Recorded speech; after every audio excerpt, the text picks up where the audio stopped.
हाल के दिनों में मालदीव ने भारत के साथ रिश्तों में आए खटास को दूर करने की कोशिश की।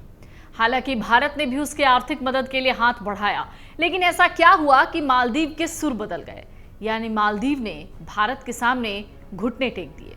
दरअसल खबर है, मालदीव के राष्ट्रपति मोहम्मद मोइज्जू ने द्वीप राष्ट्र को कर्ज चुकाने में मदद के लिए भारत का धन्यवाद किया है।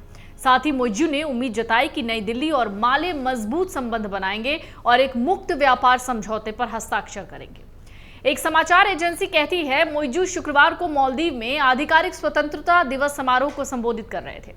मालदीव के राष्ट्रपति कार्यालय के मुताबिक अपने संबोधन के दौरान उन्होंने प्रशासन की विदेश नीति की सराहना की।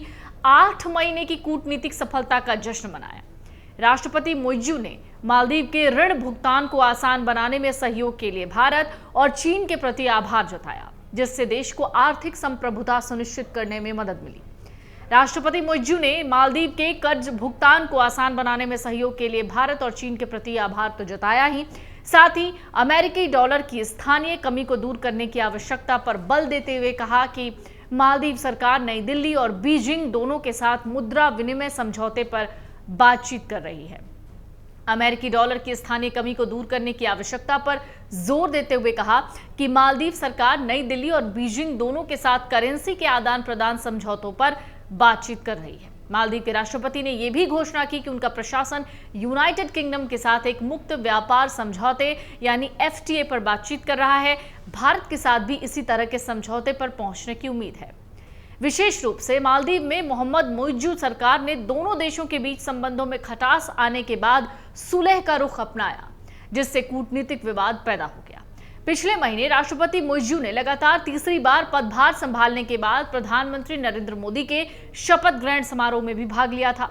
भारत विरोधी मुहिम से सत्ता में आए मालदीव के राष्ट्रपति मोइज्जू को अब भारत की अहमियत समझ आने लगी है।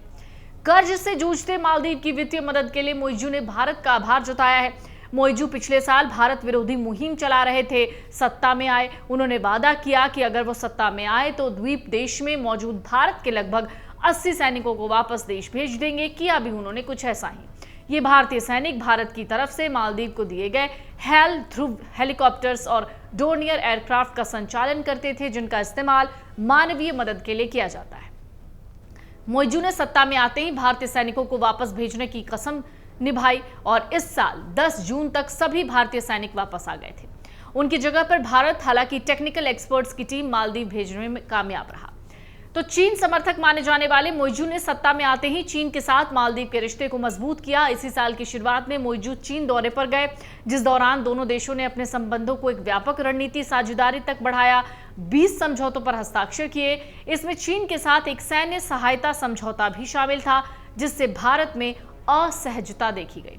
मोइज्जू ने अपने चीन दौरे में चीनी जहाजों को मालदीव के समुद्री क्षेत्र में डॉक करने की अनुमति भी दी।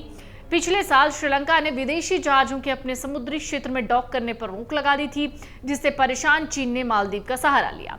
भारत विरोधी मोइज्जू के सुर कैसे बदले, ये बड़ा सवाल है। भारतीय सैनिकों की वापसी को लेकर हुए विवाद के बाद हाल के महीनों में भारत मालदीव के रिश्तों में कड़वाहट दूर होती देखी गई है। 9 जून को मोइज्जू प्रधानमंत्री नरेंद्र मोदी के शपथ ग्रहण समारोह में आए। उन्होंने 400 करोड़ रुपए की मदद के लिए भारत को धन्यवाद दिया और भारत से मांग की कि मालदीव को दिए गए कर्ज को रीस्ट्रक्चर किया जाए। भारत के प्रति मोइज्जू की नीति में बड़ा बदलाव तब आया जब इसी साल मई में अंतर्राष्ट्रीय मुद्रा कोष यानी IMF ने मालदीव को चेतावनी दी कि अगर उसने बड़े नीतिगत बदलाव नहीं किए तो उसे कर्ज संकट का सामना करना पड़ सकता है। IMF यानी इंडियन मॉनेटरी फंड ने कहा कि मालदीव का चालू खाता घाटा ज्यादा रखने की संभावना है और इसका कुल राजकोषीय घाटा और सरकारी कर्ज भी ज्यादा रहने का अनुमान है। इसके बाद मोइज्जू सरकार ने चीन से कर्ज रीस्ट्रक्चर करने की मांग की। मालदीव को चीन ने कथित तौर पर 1.3 अरब डॉलर से ज्यादा का कर्ज दिया है, जिसे चुकाने में मालदीव ने असमर्थता जाहिर करते हुए रीस्ट्रक्चरिंग की मांग की। चीन ने शुरू में मालदीव की इस मांग पर आपत्ति जताई थी, लेकिन मोइज्जू ने 26 जुलाई की बैठक में कहा कि चीन ने कर्ज चुकाने के लिए मालदीव को अब 5 साल की मोहलत दे दी है। लेकिन इसमें कोई शक नहीं कि पिछले साल जिस तरीके से मोइज्जू सीना तानकर भारत के सामने खड़े होकर चुनौतियों का अंबार लगा रहे थे, आज वही भारत के सामने झुके हुए हैं। अगर आप ये वीडियो YouTube पर देख रहे हैं तो हमारे चैनल को सब्सक्राइब करें और बेल आइकन को दबाना ना भूलें। अगर आप Facebook पर ये वीडियो देख रहे हैं तो हमारे पेज को लाइक करें।